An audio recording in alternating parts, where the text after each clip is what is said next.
Throughout history, we've been fascinated by tales of demonic possession, where a single entity takes over a person's body and mind. But what if it's not just one? What if multiple entities could inhabit a single individual? This phenomenon, known as multiple or complex possession, is a chilling concept that appears in various cultural and religious traditions. One of the most famous historical accounts comes from the New Testament. In the story of the Gerasene demoniac, Jesus encounters a man living among tombs, exhibiting extreme strength and erratic behavior. When asked his name, the entity within replies, "My name is Legion, for we are many." This suggests a multitude of spirits inhabiting one person. The story concludes with the spirits being cast out into a herd of pigs, highlighting the idea of a collective, overwhelming presence. Beyond religious texts, the concept surfaces in folklore and paranormal investigations worldwide. Exorcists and demonologists often report cases where they believe they are dealing with more than one entity. They describe different voices, personalities, and even physical manifestations emerging from the possessed person, each seemingly with its own identity and agenda. This can make the process of an exorcism incredibly complex, as each entity might need to be addressed individually. From a psychological perspective, these phenomena are often understood through the lens of dissociative identity disorder, or DID, formerly known as multiple personality disorder. In DID, a person develops distinct identity states, or alters, as a coping mechanism for severe trauma, often from childhood. Each alter can have its own name, memories, and behaviors. An individual with DID might describe feeling as though multiple people are living inside them, which can sound strikingly similar to accounts of multiple possession. Whether you view it as a spiritual battle or a complex psychological condition, the experience is undeniably terrifying for the person involved. They often report a complete loss of control, memory gaps, and a feeling of being a passenger in their own body. Friends and family witness drastic and frightening changes in their loved one's personality and behavior. Modern paranormal investigators and deliverance ministers often use a combination of old and new techniques. They might employ traditional prayers and rituals alongside modern psychological assessments to better understand what's happening. The goal is always to help the individual regain control of their life, whether that means expelling spiritual entities or integrating dissociated identities. The debate between spiritual and psychological explanations continues, but both sides agree on the severity of the suffering involved. It's crucial to approach these situations with compassion and an open mind. For those experiencing these symptoms, the feeling of being inhabited by multiple forces is very real. If you or someone you know is struggling with experiences like these, please seek help from qualified professionals. Whether they are mental health experts, trusted spiritual advisors, or both. Understanding the different perspectives, from ancient religious texts to modern psychology, gives us a fuller picture of this deeply mysterious and frightening human experience. What do you think? Is it a spiritual phenomenon, a psychological one, or perhaps a combination of both? Let me know your thoughts in the comments. Thanks for watching, and don't forget to subscribe for more deep dives into the unknown. Ever watched a movie where a priest is battling a demon, and the demon starts talking back, making deals, and trying to cut a bargain? It's a classic horror movie scene, but it raises a fascinating question. Does this actually happen? Can a demon really negotiate during an exorcism? Let's dive into the chilling accounts and historical records to find out. First, it's important to understand what an exorcism is from a theological perspective. In many faiths, particularly within Christianity, an exorcism isn't a power struggle between a priest and a demon. It's an act of faith, where the exorcist commands the entity to leave in the name of a higher power, like God or Jesus Christ. The authority doesn't come from the person, but from the divine. So in theory, there's no room for negotiation. The command is absolute. Leave. The demon has no grounds to bargain. However, if you look at the accounts from exorcists themselves, things get a bit more complicated. Priests who have performed exorcisms often describe extensive, cunning, and manipulative conversations with the entity. These aren't friendly chats. The demon's goal is to deceive, exhaust, and demoralize everyone in the room. They might try to reveal embarrassing secrets about the people present to create distrust. They might make false promises, saying they'll leave if the exorcist does something specific, only to dig in deeper. One of the most famous tactics is the demon trying to bargain for a different host. They might say something like, "I will leave this person if you let me enter that animal," or even, chillingly, "another person." This echoes a story in the New Testament where a legion of demons asks Jesus to send them into a herd of pigs, which he allows. But modern exorcists are trained to flatly refuse such bargains. Giving an inch is seen as a sign of weakness and opens the door for more manipulation.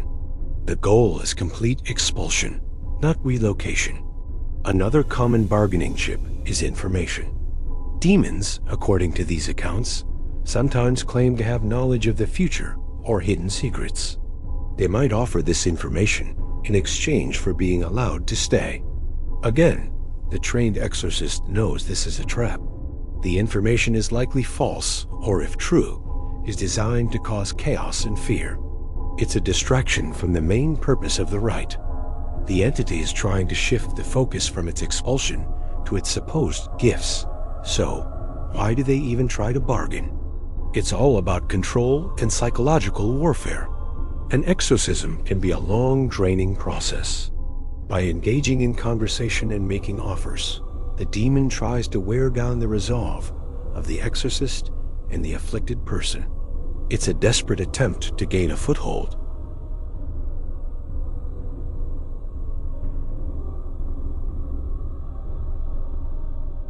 To believe the exorcism isn't working, and to maybe even accept the demon's presence. So, while demons in the real world, according to exorcists, absolutely do try to bargain, it's not like a business deal.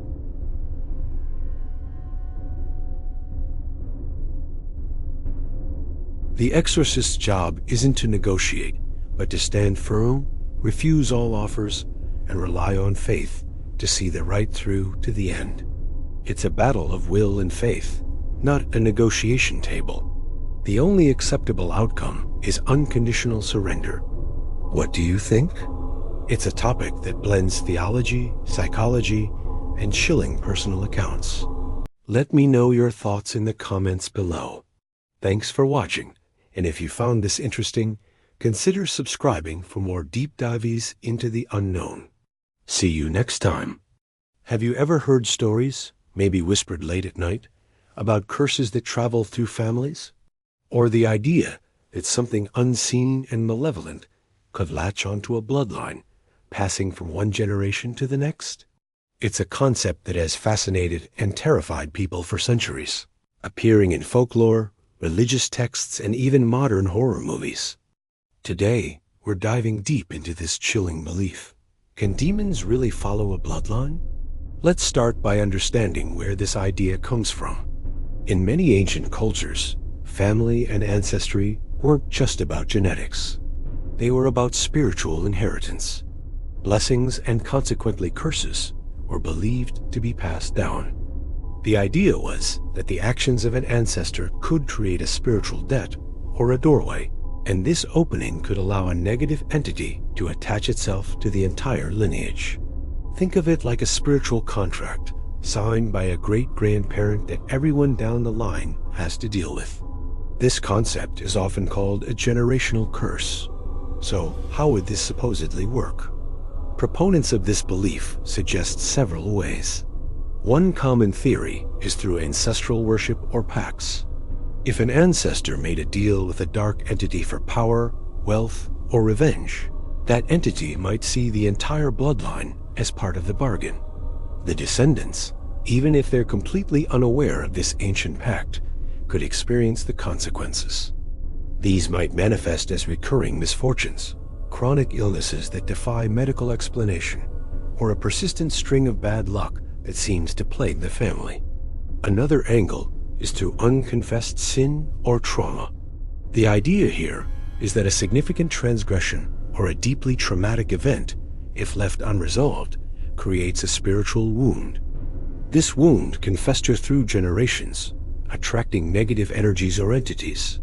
For example, if a family has a history of intense unresolved anger or violence, it's thus believed that a spirit of anger could find a foothold and influence successive family members, leading to a pattern of similar behavior. It's less about a specific demon and more about a vulnerability that gets passed down. Now, let's bring in a psychological perspective. Skeptics and psychologists offer a different explanation for these patterns. They point to learned behaviors and epigenetics. Children learn how to cope with stress, how to manage emotions, and how to interact with the world by watching their parents. If a family has a history of, say, addiction, it's not necessarily a demon at work. It could be a combination of genetic predisposition and children learning unhealthy coping mechanisms from their environment. Trauma can also be passed down. The field of epigenetics suggests that the life experiences of your ancestors can actually affect your genes, turning certain ones on or off. So the stress and trauma your grandmother experienced might have left a mark on her DNA that you inherited, making you more susceptible to anxiety or depression. So what we might perceive as a supernatural curse could actually be a complex interplay of genetics, psychology, and learned family dynamics. This doesn't make the suffering any less real, but it shifts the source from the supernatural to the scientific and psychological. It's the classic nature versus nurture debate, but with a spiritual twist. However, for those who firmly believe in the spiritual realm, these explanations don't negate the possibility of demonic influence. They might argue that these scientific factors are simply the mechanisms through which a spiritual entity operates.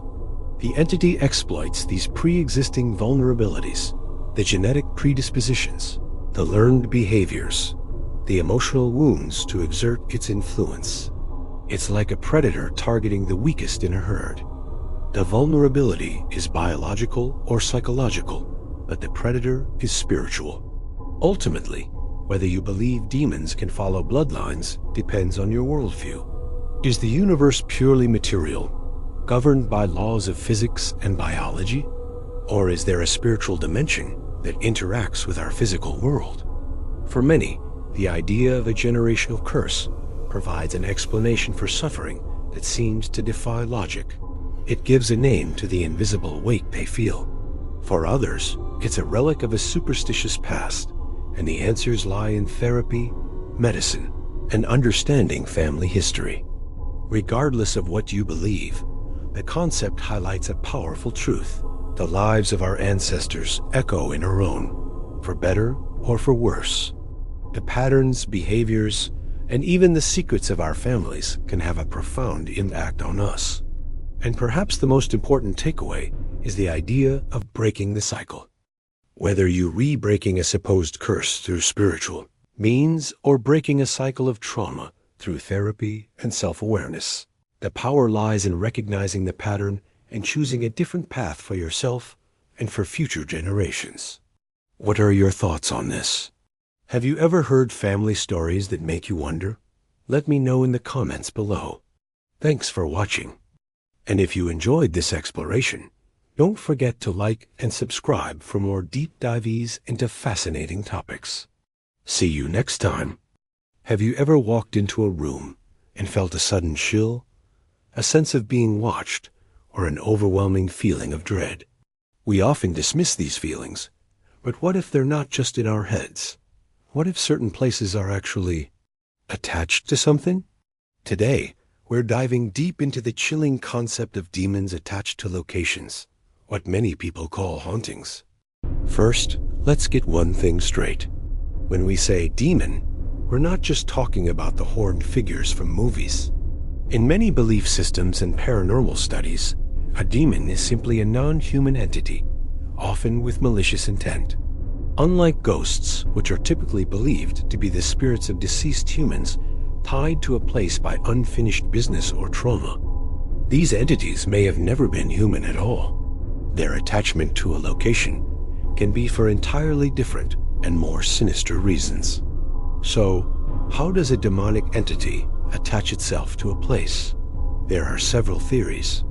One of the most common is through a gateway or portal. This could be a location where a traumatic, violent event occurred, creating a tear in the veil between our world and another dimension. Think of infamous murder houses or old, abandoned asylums. The intense negative energy generated by suffering and fear can act like a beacon, attracting entities that feed on that very energy. Once they're here, they may not want to leave. Another way is through deliberate invitation.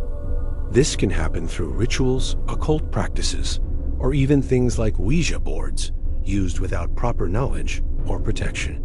Someone might open a door they don't know how to close, effectively inviting something into their home. The entity then latches on to the physical space, considering it its own territory.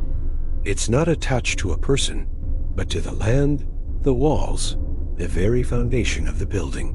What are the signs that a location might be dealing with this kind of attachment? It often starts small.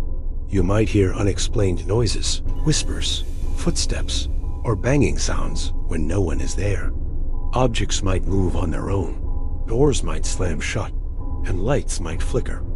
As the activity escalates, it can become more personal and terrifying. People might feel unseen hands pushing or scratching them. They might see shadowy figures darting in the corner of their eye, or experience vivid, horrifying nightmares every night they spend in the house.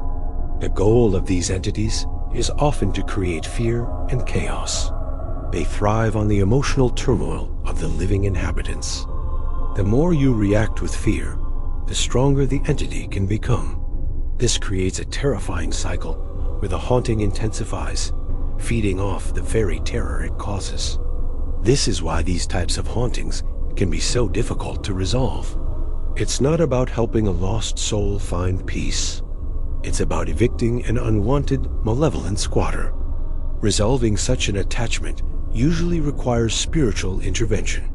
This could be in the form of a cleansing, a blessing, or a full-blown exorcism of the house, performed by someone experienced in dealing with such phenomena. The process involves reclaiming the space, purifying it of negative energy, and sealing any potential doorways that allowed the entity to enter in the first place. It's a battle for spiritual control over a physical location. So the next time you feel an inexplicable dread in a creepy old building, pause for a moment. It might not be your imagination. You could be standing in a place that something else has already claimed as its own. What do you think? Have you ever experienced a place that felt truly evil? Let me know in the comments below. Thanks for watching, and if you enjoyed this journey into the unknown, don't forget to like and subscribe for more. Stay curious and stay safe. Have you ever met someone who just seemed too good to be true? They're charming, helpful, and always say the right thing. Everyone loves them. But deep down, you get this strange feeling, a little alarm bell ringing in the back of your mind. You brush it off, thinking you're just being cynical. But what if your gut instinct is right? What if you're dealing with a demon masquerading as a saint? These aren't literal demons, of course. We're talking about people who master the art of disguise. They wear a mask of kindness and virtue to hide their true, often selfish and manipulative intentions.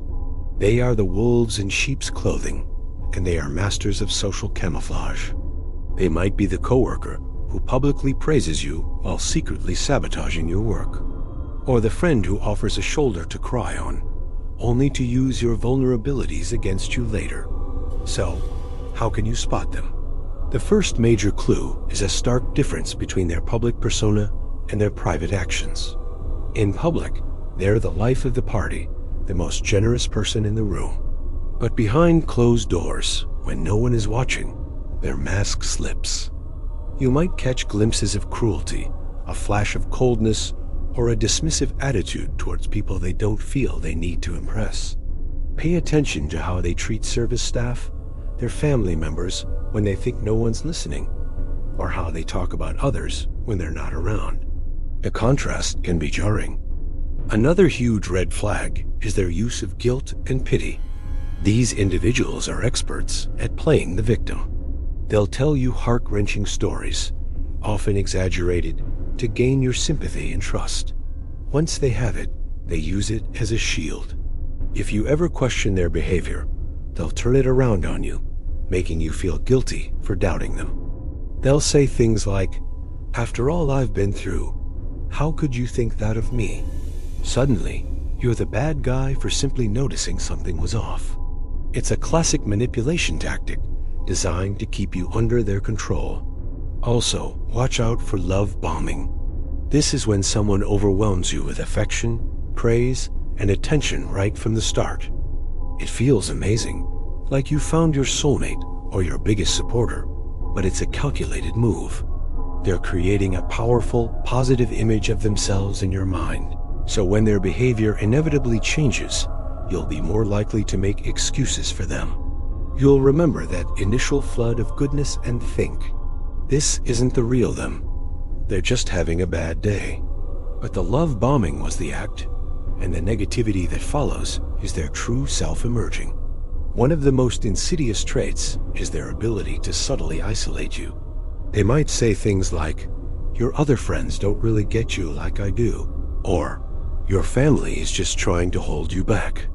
They plant seeds of doubt about the other important people in your life. Their goal is to become your primary source of support and validation. Once you're isolated, you're much easier to influence and control. You start to depend on them, and their voice becomes the only one you trust. Finally, trust your intuition. That gut feeling I mentioned earlier? It's a powerful tool. Our subconscious minds pick up on tiny inconsistencies, a flicker in their eyes, a slight hesitation in their voice, a story that doesn't quite add up. We often rationalize these feelings away because the person seems so perfect on the surface. But don't ignore that inner alarm. If someone consistently makes you feel confused, anxious, or drained, that's your sign that something is wrong, no matter how angelic they appear to the rest of the world. Navigating relationships with these types of people can be incredibly damaging to your mental health. It's crucial to set strong boundaries, and if necessary, to distance yourself from them. Your well-being comes first. Recognizing these patterns is the first step toward protecting yourself from those who hide their horns under a halo. Thanks for watching. If this video resonated with you, let me know in the comments. And don't forget to like and subscribe for more content on understanding human behavior. Stay safe out there.